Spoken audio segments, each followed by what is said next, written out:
thank you for your talk. Very informative. My name's Kieran Howard. I'm on the Management Committee of the Politics in the Pub. It's a bit of a statement and a question. Venezuela is waging an economic war against an opponent, internal and external, but also internal. And this economic war is perpetrated by internal foes of the regime, is designed to destabilise Venezuelan society and to effect regime change. And they're using tactics very similar to those tactics employed in the 1970s against Chilean socialist president Salvador Allende. We all know how that ended. And I'm reminded of a famous incident when Fidel Castro gifted Allende with an AK-47, warning him not to trust overly much in constitutional legalistic means alone, that he needed to prepare for the inevitability of civil war. In May 7, 2010, the late great Venezuelan president Hugo Chavezs, in relation to the success of the Bolivarian revolution, warned, quote, that we are dealing with an adversary, the bourgeoisie, with enormous resources at its disposal. Either we finish off capitalism, or capitalism will finish off the Bolivarian revolution. My concern is, it's now 2018, the private sector within the Venezuelan economy is still large. The distribution networks are being corrupted. Artificial shortages are being created, which is causing destabilisation of the economy. What measures is the current government of Maduros taking against private capital?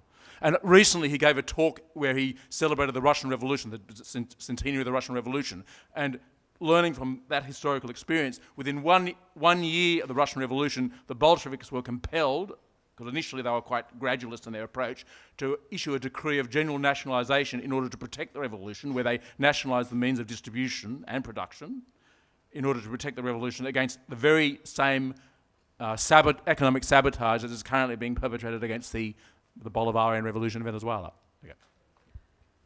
Okay, one of the measures that Maduro has taken just in the recent months is that he's put a price regulation on 50 key items of food to stabilise those prices. And what has happened in the past is that those food items have disappeared from the market because they're fixed, so that they've just been hoarded. There was something like you could buy, there was a fixed price on sliced bread, but not on French loaves. So all the sliced bread disappeared from the markets and the French loaves appeared in massive numbers because they weren't regulated. So it's a real problem, the stabilisation of the food. But I've read that they've just gone into Guaycapuro market, one of the big markets, food markets in Caracas, with a group of, the civilians have gone in with a group of army soldiers to try and make sure that these prices are regulated, and they've forced the marketeers to reduce the price of the food to what it should be, to the regulated price.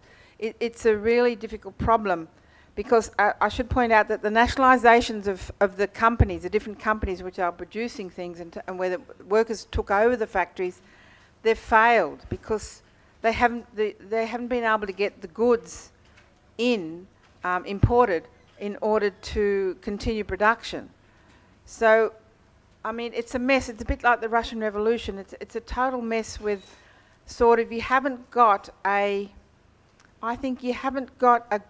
workers who are trained into how to run factories and how to carry out production and continue with the production and produce the goods. In some areas you did. Where one factory that I showed you with the banana, where they were making banana chips, that was run by an ex-army guy who was going to bash through no matter what. You know, they used all sorts of cheap methods to get through massive problems. But you can't buy anything from the United States. You know, they've put this massive attack on the US, on the Venezuelan economy, so they can't get hold of goods. You know, it's going to take time. As I said, you know, the nationalisations of the factories That's only, and the production by the community council is only 2% of the economy. So it's just going to take time to build up a managerial staff with workers who can manage production and know how to get around all these problems. As I was saying, they will stop buying GMO corn, and they were now producing their own corn, but that takes time. So and they're doing it. What the whole tactic, as you mentioned, was in Chile, was to provoke the government with all the garimbas that took place last year, at the beginning of last year. What that was to do was to try and provoke the Maduro government into shooting on the protesters and on the ordinary people who were protesting. Well, they weren't paid more. They weren't ordinary people. They were paid by the oligarch to shoot at them and to cause all sorts of deaths and killings, and so that then they could say it was a failed state and the United States and other countries from Latin America should invade. They were particularly thinking Colombia and Brazil could invade in Venezuela. But that didn't happen. And one thing I should mention also is that Maduro, they didn't want to have any more deaths killed by the garimbas. There were 150 killed in the last year. He had disarmed the National Guard and the police and said they could not go to any protests that were happening. They could not go there armed in order to put a limit on the death, on the killings. And so that meant National Guards were killed because they couldn't defend themselves. Yeah. So this is... How does that protect the revolution, though? Well, yeah, it's a problem. It's a problem. Yeah, but he didn't... The main thing he wanted was not that there should not be more death in the community. You know, innocent people were being killed as well. So it's a very, very difficult problem. You can't just call for nationalisations because you haven't got a trained, educated workforce that can run these factories, and you haven't got the input of goods because you're not used to producing. Imagine all the millions of things you need to make, you know, a chair or a table. You know, it's incredible the amount of economic machinery you need to do that, and you haven't got any production in Venezuela. You know, socialism was meant for a first world country, not a third world country. But I'll stop there. The very short answer to the question is that the government's taken some measures, not enough, but I'm not sure it's even in a position where it could take the kind of measures at the moment that would be necessary to deal with the economic crisis. Why is that? Again, I come back to what I mentioned in my talk, the combination of international and domestic factors that are real challenges the government has to overcome before it can even begin to think about the kind of measures that could really deal with the economic crisis. So the international, regional context today is, I think, you know, it's probably unfair to compare it with the Bolsheviks. The Bolsheviks, when they carried out their nationalizations, was on the sense where, you know, revolution was almost on the cusp of occurring throughout Europe. And yet when we look at Latin America today, we've seen right-wing coup after right-wing coup occurring in Brazil, in Paraguay, in Honduras. So in that sense, the regional balance of forces is not favourable to the government. And so, of course, add that to what I mentioned before about the economic blockade that's occurring. There's one thing that needs to be overturned but probably can't be overturned just by the government itself. It requires a broader international solidarity movement. But there's also serious internal problems that the government face, and that is that the loss of legitimacy of its discourse, and more importantly, that's a lot of loss of hegemony that the government itself exerts within the government. And that is after years and years of talking about an economic war, but not really being able to deal with that. For many people, they're going, well, if we're going into a war and we're not doing anything to fight on our side, then maybe we should just surrender. And for many people today in Venezuela, there isn't a strong belief that what is necessary is more of the kind of policies that were implemented under Chavez, but rather a sense that perhaps we need to involve more of the private sector, perhaps we need to find some kind of dialogue. And that's why one of the most common expressions in the polls are a real search for wanting these dialogue talks to work. Whether we can then debate whether they can actually work at all is a different thing, but when the majority of your population wants that to work, that's obviously a factor that impacts on what kind of measures you can take. I think the biggest problem that the Maduro government faces today in terms of being able to carry out these measures is that real loss of hegemony, that real loss of the ability to be able to say, this is what we're going to do, and actually do that. Because there are many measures that on paper exist, And just the other week, for instance, the Venezuelan government or the National Constituent Assembly passed a new law for workers' councils and allowing them to happen all across society, but then making them a reality is a much more difficult question. And in the current context, I think probably unlikely to occur unless dealing with these broader challenges that I mentioned in my talk. I'm Bruce Choms, Australian Socialist Journal. A very short question. Is Venezuela still selling oil to Cuba? Yeah, I think it's still sending oil to Cuba. It sent a lot of oil to all the West Indian islands, the nation, those which wouldn't be able to survive without Venezuelan oil. That's places like Grenada, the Bahamas, and West Indies, and it was because of the oil that Chavez sent to these island nations that, in the Organisation of American States, the OAS, the United States lost the vote because all these islands had a single vote. So they actually, because there were 15 island nations that had received oil, very cheap oil from Chavez, they voted in favour of Venezuela, and therefore they had a majority. But I think they've changed the rules now in the OAS. We went to El Salvador in, I think, 2010 or 2011, and there the Chavez government had also donated oil to the very different mayors in different cities in El Salvador, and they had set up these distribution centres for oil, for petrol, in which they were able to make a bit of a profit and then send all that, or use all that money for social projects. So, Chavez, by his sort of really international aid that he'd given to many of the Caribbean and many countries, or including the United States, the poor in the United States, had been able to create quite a climate of support for Venezuela. But I think, they're still using cheap oil in Cuba from Venezuela. That's how the Cubans can survive. Oh, another short question. To what extent, if at all, is Australia involved in the sanctions against Venezuela? Whilst, for instance, the European Union have also come out in support of certain or implemented a number of sanctions themselves, although not to the same extent as the United States, to date the Australian government has remained largely silent on the issue of Venezuela, which, given the political character of the current government, is probably a good thing rather than a bad thing, because one can only imagine what they would say on this situation. We know that there has been pressure on the Australian government to come out, for instance, and not recognise the National Constituent Assembly, to come out to criticise the calls for the convocation of presidential elections. But as to date, the Australian government has generally maintained what you could call a neutral, or more than neutral, just a non-position on Venezuela. The only slight exception to that has been its position towards visas from Venezuela.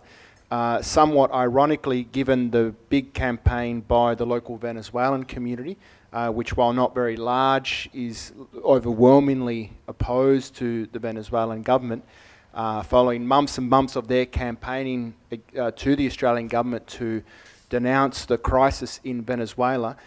Towards the sort of second half of last year, the Australian government said that it would stop giving visas to people from Venezuela to come to Australia on the pretext of that the crisis was so big in Venezuela that people would probably use this as an excuse to then come and seek asylum here in Australia.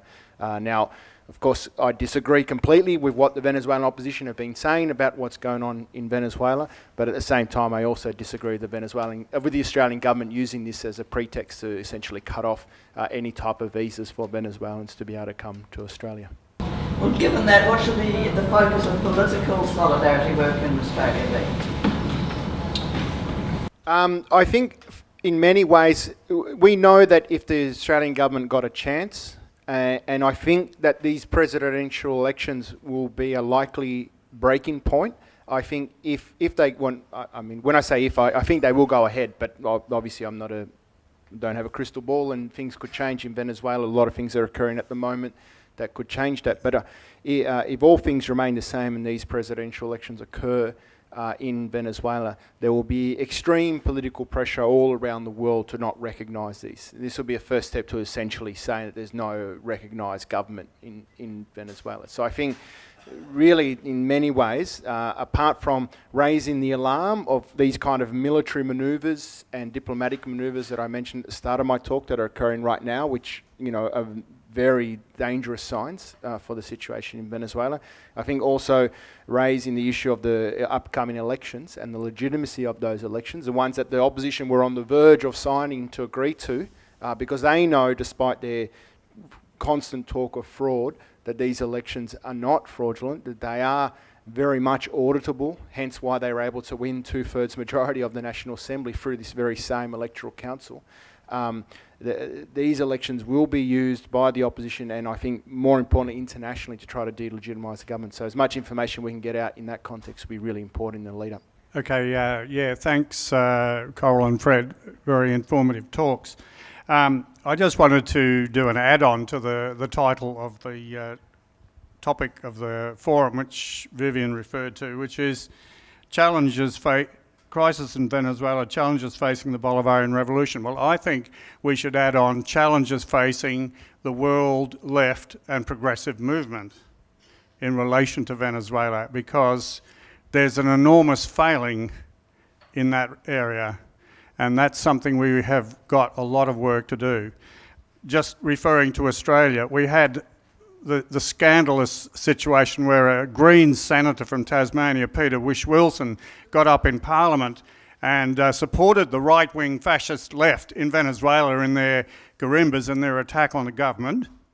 I mean, this is the Greens in Australia supporting an extreme right-wing anti-democratic movement in Venezuela. There's like some sort of mental block here that is, and you see it right through broad sections of the progressive movement. I was absolutely stunned to read just yesterday that the International Council of Investigative Journalists, which is the body that has exposed the Panama Papers and has done a lot of other good work, have got an article saying journalists in Venezuela are suppressed and attacked and their rights are being suppressed. And this is an absolute lie. This is downright a lie. And so we're seeing the so-called parts of the progressive movement joining in with the United States, the pro-oligarchic forces in Venezuela to destroy the Bolivarian Revolution.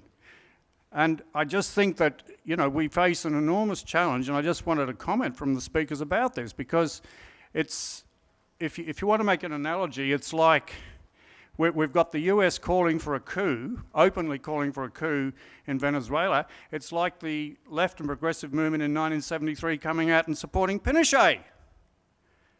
So we do have an enormous challenge, and I just think, can you comment on how we can begin to turn this situation around and try to explain to people, first of all, on the left and progressive movement and also in the broader community, how the actual truth about Venezuela and the truth about the broader situation of the progressive movement in Latin America. Thanks.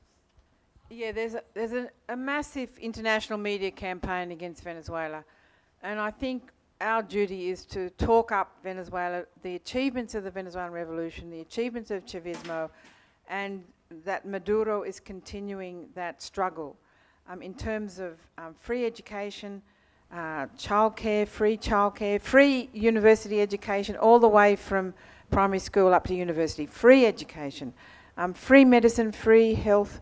It's an incredible achievement they've made in the last 15 years under Chavismo and with Maduro continuing that policy. I really think we have to talk up what they have achieved and what they've done. Nobody knows about that, and the media, international media, and especially the media here, the mass media don't talk about that at all. We really need to increase our solidarity with Venezuela and make people aware of what's been happening. And I think the Maduro government has been losing the international campaign, the media campaign. They haven't been able to get out to their media outlets an alternative story, an alternative discourse of what's been happening. That's been a massive problem for them. And let me think.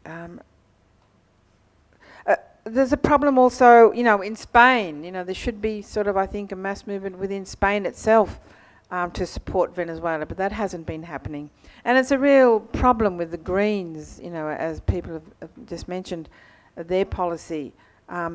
It's a real disappointment. I mean, they've been obviously got to by right-wing elements of the Venezuelan population here, giving them false information, and they have supported that. But I think we really have to do what we can to turn this discourse around and talk up the achievements of the revolution.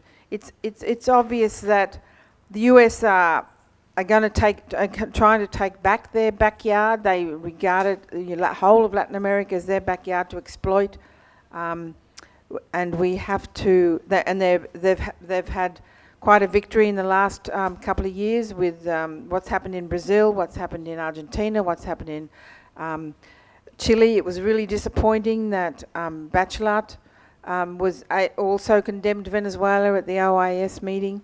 That was a real difficulty, a real problem. And also there's new events in Ecuador. The new leader of Ecuador, Moreno, has sort of turned his back on some of the achievements that was made by the Ecuadorian government previously. Bolivia is still fighting and still carrying out a massive campaign on behalf of the indigenous population in Bolivia.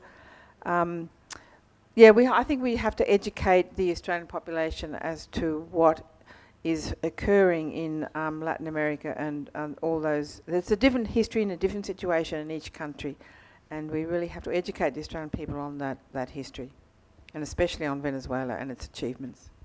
I agree. We've got a big task. I mean, for me, the most recent example of just how much we're up against is the recent media talk about the migration/refugee crisis on the Venezuelan-Colombian border, and to a lesser extent the Venezuelan-Brazilian border. Now, of course, this is the media that's spent the last 10 years demonising anyone who wants to leave any country at all and saying that they're all just economic refugees. They don't really deserve to be in Australia or in the US. They're all come from, as Trump calls them, shithole countries. But when it comes to Venezuela, all of a sudden there's a real sort of concern about these people leaving Venezuela, and the figures that the media, for instance, talked about in terms of Venezuelans going to Colombia in the last few years is somewhere in the vicinity of 500,000. The one figure, though, that they somehow refuse to or don't ignore or forget to mention that there's 4 to 5 million Colombians in Venezuela as a result of the 5-decade-long civil war that's been occurring in Colombia. Those refugees don't count. That migration crisis doesn't count. The only one that really matters in terms of the media's eyes is the ones of Venezuelans going over to Colombia. Of course, trying to overcome that is very difficult because that's bombarded every day, whether you turn on right-wing Fox News or so-called left-wing liberal ABC. They're all saying basically the same message. I mean, even I wanted to put in my talk the actual exact figures of the amount of Colombians currently residing in Venezuela. And just as one more example of just the kind of media war that's going on, try Googling Colombian refugees in Venezuela. All you'll get for the first 10 pages is Venezuelans in Colombia. No matter how you word it, how many Colombians are in Venezuela, all that comes up is Venezuela, or the opposite of what you're trying to Google. And of course we know how these multinational corporations use their power on the internet as well to do that. So what can we do? Firstly is, I think, note that we do have an impact with the work that we do. There is no reason at all to explain why the Turnbull government wouldn't simply just follow the diplomatic pressure and state what they truly believe about the Venezuelan government, except for the fact that they think that it might be some kind of issue if they were to do that here. And I think that is because of the long-term solidarity that we've done here. We know that there's been pressure from the Venezuelan community, the opposition-aligned Venezuelan community here. We know there's been diplomatic pressure on the Australian government to come out against the Maduro government. They haven't done that. There must be an explanation. I don't believe it's because Bishop's sort of gone left wing, and that's why she's sort of really strong on supporting 21st century socialism. I think it's because she knows that there are people willing to campaign, and the Turnbull government is not interested in making that an issue, so they just remain silent. So we are having an impact. What can we do? As much as we can inform about the truth, and that means the warts and all truth. That doesn't mean just the truth being, oh, the US's government is responsible for everything. I don't think people buy that. I think actually that's the kind of thing that turns people off, even those who also recognise that the mainstream media is just basically saying the other side, and just a one-sided blindness. We need to be able to tell people the whole truth, and that's why, again, want to thank Politics in the Pub for providing the avenue to be able to have these kind of discussions where we can talk about all of these issues. And I think providing people with real information, and so I use this opportunity as a bit of a plug. During March, a range of Venezuela Solidarity and Latin America Solidarity groups are organising a tour of one of the leaders of the Bolivar and Zamora revolutionary current, a grassroots current that essentially arises out of organisations that were based in the countryside and in poor shanty towns in Venezuela that are a very critical current of the current direction of the government, but ones that stand firm in defence of the Bolivarian revolution. They'll be here in Australia. The woman, Pacha Guzman, will be here in Sydney roughly around the dates of 20 to the 25th of March. Of course, we're still dependent on the visa question, which, as I mentioned, is not that easy. So we may have to run a mini campaign before that just to even get the visa for the person to come. But I want to let people know so that they are aware of this. And hopefully perhaps there's, I'm not sure if where Jim there's a contact list or saying if people want to keep up to date with any information about the visit of this person and want to let others come around and hear what people living in Venezuela have to say about the current situation, they can hopefully get along to that meeting. Paul Rubner, Marxist, humanist, independent. I just want to throw in something from left field that's probably completely irrelevant, although and that is the relevance of some of the ideas and happenings that are happening in northern Syria with the Rojava revolution to what's happening in Venezuela, especially to do with what you mentioned before, Fred, about the grassroots organisation. And I noticed that in one of the reports from one of the marches in solidarity with the Kurdish people in Afrin under attack from Turkish troops and bombers, that there's a march going on across Europe. And there was a report of one of the Latin American representatives on that march, Professor, I've forgotten his name, but from Argentina, and he was talking about the interest in and relevance to the relevance of the Rojava revolution, some of its ideas of grassroots democratic confederalist organisation to events in Latin America. Thank you. Chavez, just on that point, Chavez was a hero in the Middle East. I was at a press conference where he was present to the national media, and he had just read about the bombing of Israel in Lebanon, and he came out and spoke about the devastation, the women and children who had been bombed by the Israelis, and he withdrew the Venezuelan embassy from Israel, and he was the only country and the only leader in Latin America to do so. Chavez was considered a hero in the Middle East, particularly in Palestine and Lebanon. He always supported those people who were being bombed and killed by wars raged by imperialist forces within the Middle East and also by the United States. I think, Chavez would have come out in support of the people of the Kurds and of Afrin and Rojava if he was still alive. So it's and also to note that the people in Lebanon and in the Middle East were carrying huge pictures of Chavez in these demonstrations because he was regarded as a hero by those living in the Middle East. It was part of his incredible legacy and his understanding of international politics, and always supporting people who were the victims of these unjust and unfair wars. I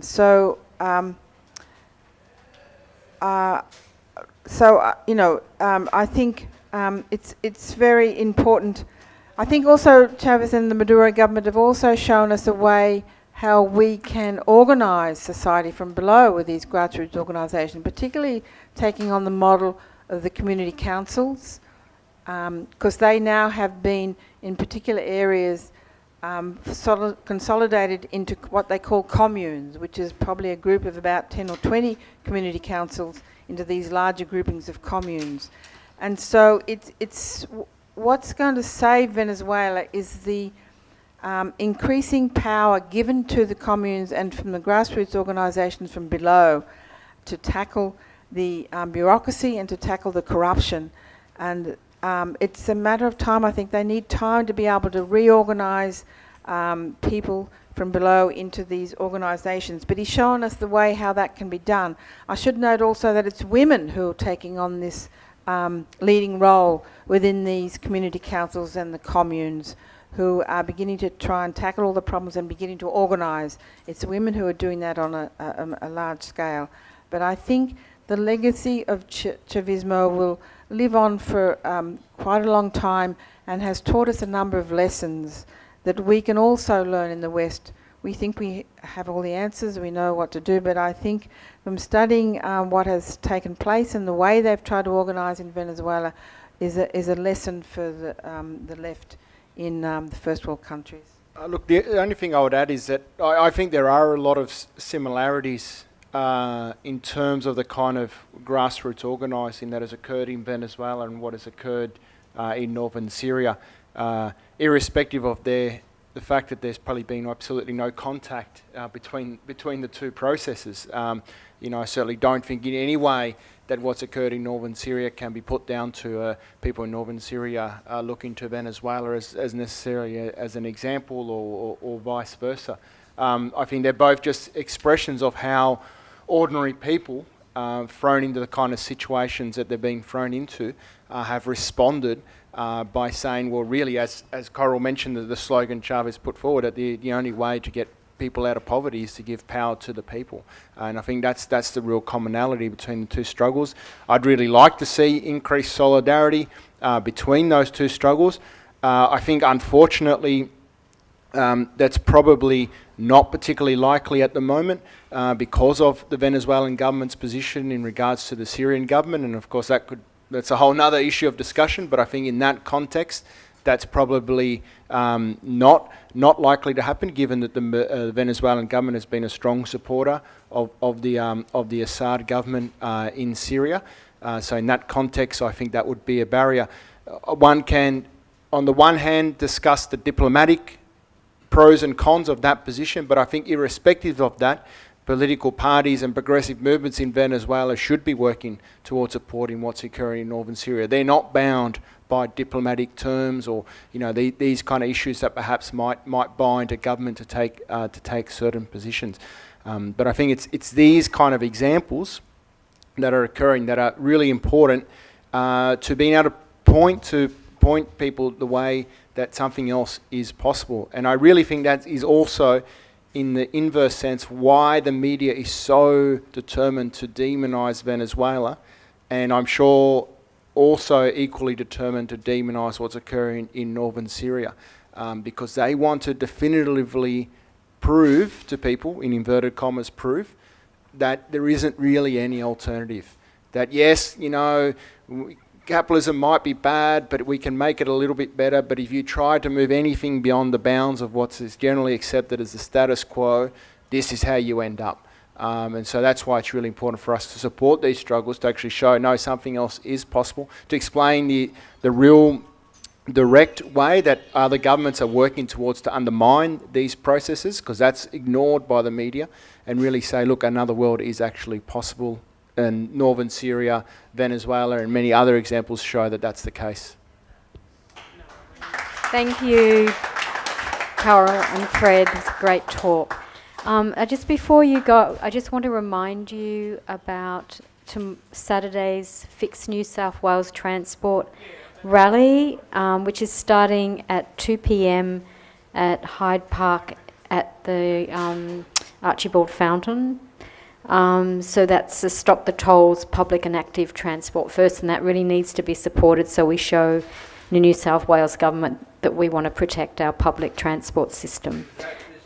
This Saturday at 2 p.m. Yeah. And then on the 24th of March, there's a rally, Time to Choose, Save New South Wales from New Coal Mines and CSG Gas Fields. So that's Saturday, March the 24th, 12 to 2 p.m. Meet at Hyde Park Hyde Park North, Sydney CBD. So please come to that if you can.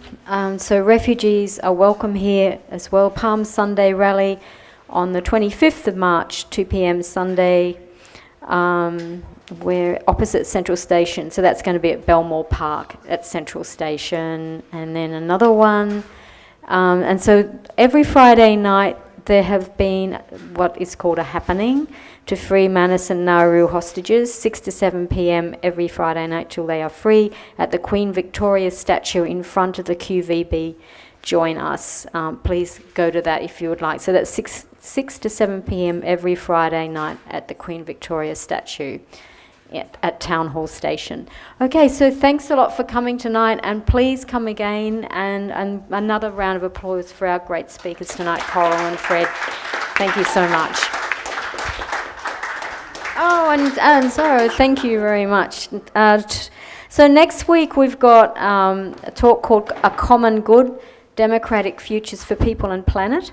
So that's with Tim Hollow, who's the director of the Green Institute, and Professor Stuart Rees, Council for Justice and Peace, Sydney University, and who's also a member of the Politics in the Pub Committee. Please come along to that as well. That relates quite closely perhaps to tonight's talk as well, as people struggle around the world to gain true democracy.